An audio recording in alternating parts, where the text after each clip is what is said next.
네, 여러분 안녕하세요. 갈바람입니다. 오늘은 원자재 3부로 아모스님을 모시고 배터리 원자재 관련된 기업들에 대해서 같이 알아보는 시간을 갖도록 하겠습니다. 안녕하세요, 아모스님. 네, 안녕하세요. 이번에 그 원자재 투자 세 번째 시간으로 만나 뵙게 돼서 반갑습니다. 배터리와 관련된 이 원자재 기업들에 대해서 알아보고 그리고 투자 현황 뭐 이런 것들을 조금 알아볼까 합니다. 원자재 기업 투자인데요. 배터리의 순환에 대해서 이렇게 순환 구도와 비슷하게 좀 가려고 하거든요. 그래서 수요와 공급, 원자재 확보, 재련, 핵심 소재, 최종재, 그리고 재활용과 폐기까지 한번 두루두루 알아보려고 합니다. 이 부분이 좀 중요한데 배터리 순환 경제라고 합니다. 네. 그래서 천연 자원에서 채굴 가공인데 제가 조금 이해하기 쉽게 리튬 배터리하고 이 관련된 천연 자원과 이 내용으로 좀 설명을 드리겠습니다.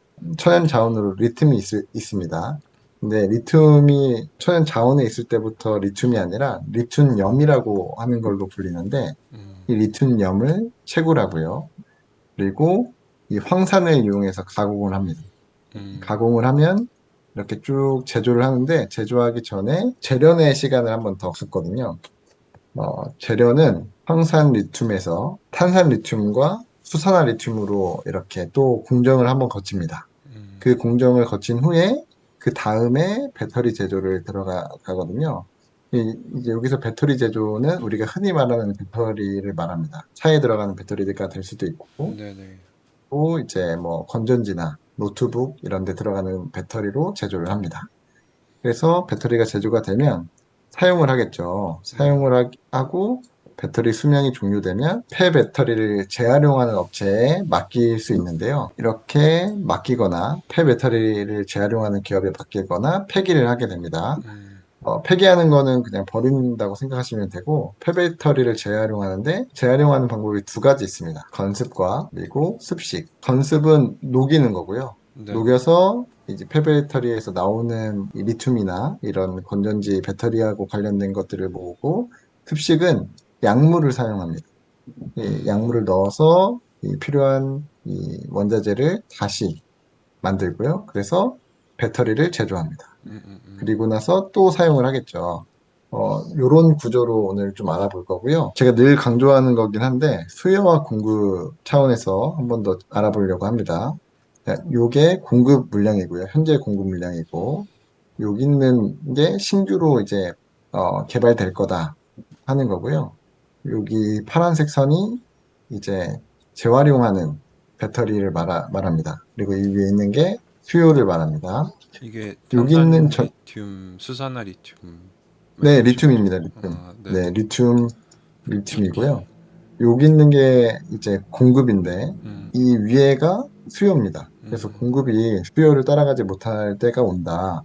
이렇게 말씀을 드리고, 리서치에서 만든 보고서인데, 전기차 배터리 수요량은 점점 많아지지만, 음, 공급은 부족해질 거다. 이런 얘기를 또 하고 있고요. 네네. 그리고 전기차용 배터리 팩이 이제 많은 비중을 차지할 거다. 이 가운데가 배터리고요. 이 위에가 음, ESS, 그러니까 에너지 저장이 관련된 팩을 말하고, 음, 맨 아래는 IT 계열 관련해서 배터리 수요를 말합니다. 음, 첫 번째 기업 탐색을 좀 해보면, 원자재 탐색이라는 관련된 기업들이 있습니다.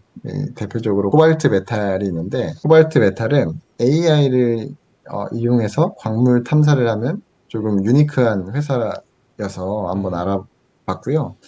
보시면 코발트는 AI를 이용해서 리튬, 코발트, 구리, 니켈의 새로운 매장지를 찾아내고 음, 이제 청정 에너지. 전에 한번 원자재를 찾는 것 자체가 환경 오염이 될 수 있다고 말씀을 드렸는데 음, 여기 코발트 메탈은 청정 에너지를 사용해서 하겠다 이렇게 비전을 제시했고요. 음, 포괄적인 데이터 집계와 인공지능을 통해서 원자재를 찾겠다.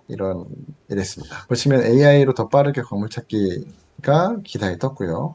그리고 인공지능 프로그램을 개발한다. 인공지능과 대체 에너지원이라는 두 가지 메리트에 부합하는 기업이다. 이렇게 평가하고 있습니다. 아직 상장을 하지 않았어요. 쌍장. 그래서 상장이 되면 저는 투자할 의향이 있다. 이 정도로 음, 알려드리고요.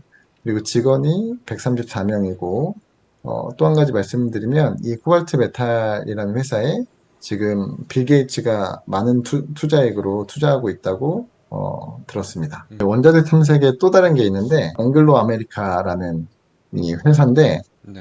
되게 제가 알아보다 보니까 굉장히 큰 회사더라고요. 보시면 철광석, 제강석탄, 제강석탄은 강철을 만들 때 쓰는 원자재라고 합니다. 망간, 폴리알라이트, 구리, 니켈, 백금종 및 다이아몬드를 채굴하는 그리고 찹고 채굴하는 이런 업체라고 합니다. 보시면 총시가고요.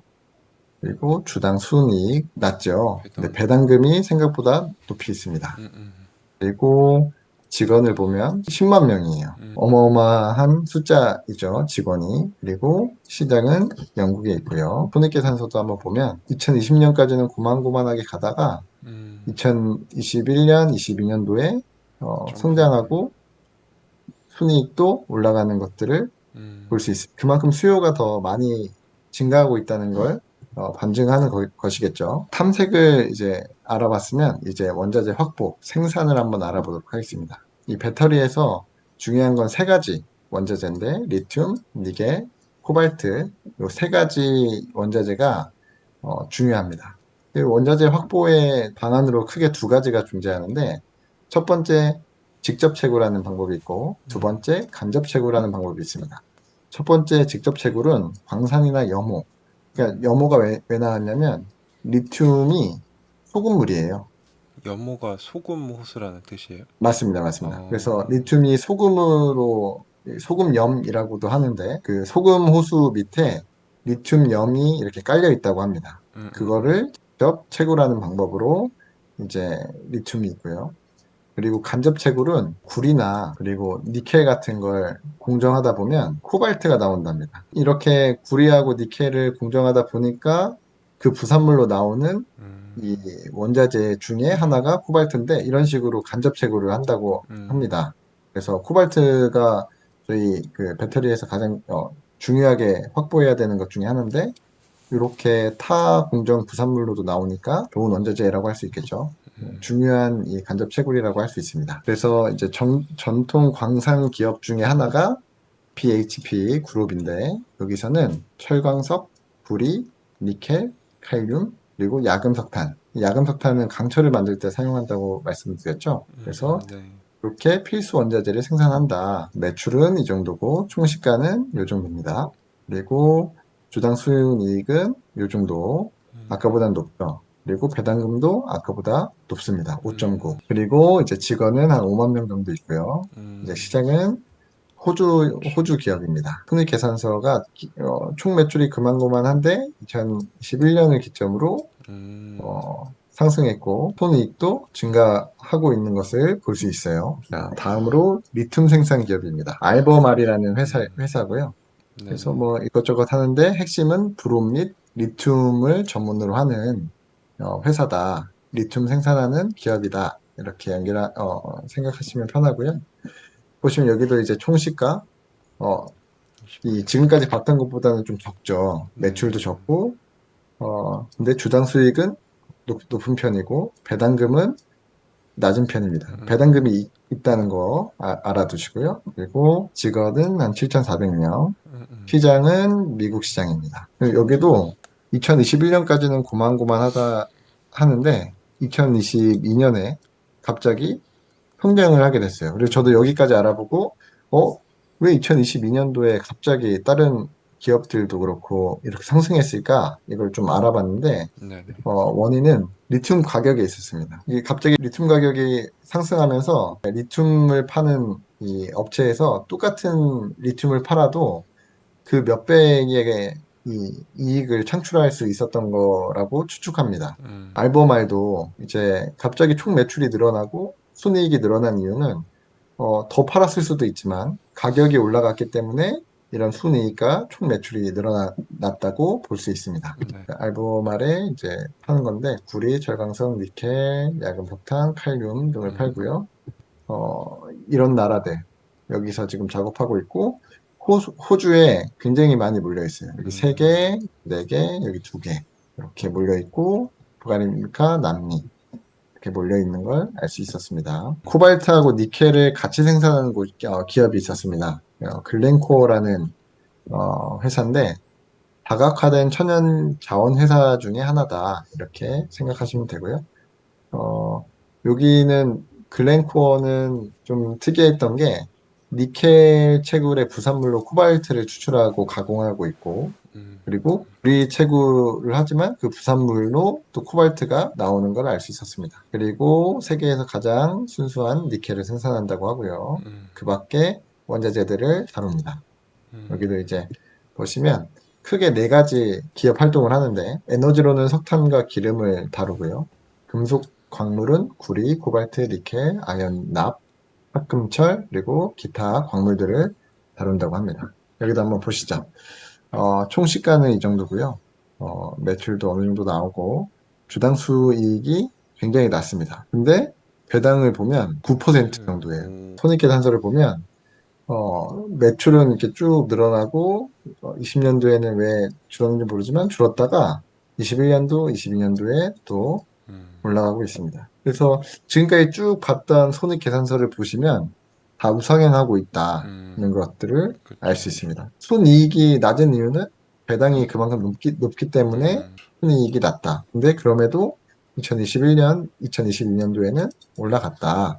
이렇게 보시면 됩니다. 자, 이제 재련으로 가보도록 하겠습니다. 저희가 이제 천연 자원에서 생산하는 거에서 화학 처리를 통해서 원자재에서 화합물로의 전환을 하는 게 재련입니다. 그래서 이제 불순물을 제거하고요. 네네. 원자재를 처리해서 그러니까 불순물 제거하는 게 원자재 처리하는 거라고 볼 수 있고요. 고순도와 그러니까 세종제, 배터리의 성능과 수명 안정성에 직결하는 아주 중요한 단계가 재련 단계입니다. 네네. 요 재련 단계를 하는 업체들은 어떤 게 있는지 한번 살펴보도록 하겠습니다. 포스코 필바라 리튬 솔루션이라는 회사가 있거든요. 근데 여러분들도 잘 아시겠지만 포스코는 한국 기업입니다. 네. 한국 기업에서도 이 원자재 재련과 관련해서 자회사를 하나 만들었거든요. 그래서 한번 넣어봤습니다. 리튬을 전문으로 하는 회사고요. 수산화 리튬이라는 요거 하나만 만들어요. 요 회사는. 그래서 2차 전지에서 꼭 필요한 것 중에 하나가 수산화 리튬하고 탄산 리튬인데 그 중에서 수산화 리튬을 전문적으로 만드는 회사입니다. 공정을 보면 상공정과 하공정으로 나눈답니다. 저희 아까 배터리 순환과 비슷한데 광석을 이제 가열 정제해서 황산 리튬을 만들고요. 황산 리튬에서 또 화학 공정을 통해서 수산화 리튬을 만듭니다. 이런 과정을 거친다는 거 알아봤는데요. 제가 조금 더 찾아보니까 지금 포스코 리튬 회사는 적자를 많이 내고 있다고 하고 있답니다. 다음으로 재련, 이 원자재 재련은 유미코아에서 또 많이 하는데 유미코아는 코발트와 니켈에 중점을 두고 선도하고 있는 기업이라고 합니다. 보시면 이제 에너지, 자동차, 재활용, 화학물질 제조, 광학 디스플레이, 기금속, 전자제품 많은 활동을 하는데 그 중에서도 여기 2차전지, 전구체, 원료용, 코발트, 니켈 화학물을 만들고 있다 이렇게 합니다. 매출이 이 정도고 총 시가는 이 정도입니다. 생각보다 적어요. 그리고 주당 순이익도 적습니다. 그리고 배당금은 이 정도입니다. 크게 뭐 볼만한 건 없었고요. 직원은 12,000명 정도. 손익계산서를 보면 저는 이제 손익계산서를 보고 느꼈던 건 원자재 가격이 계속 오르고 있다. 그러니까 네. 우상향하고 있다. 이런 거를 보고 있고요. 그리고 순이익이 왜 자꾸 안 나올까? 이거는 배당으로 많이 빠지기 때문에 안 나온다고 판단했습니다. 네. 그래서 총 매출이 많아진 만큼 투자자들이 많아지고 투자자가 많아진 만큼 배당으로 빠지기 때문에 순이익이 빠져나간다. 이렇게 판단했습니다.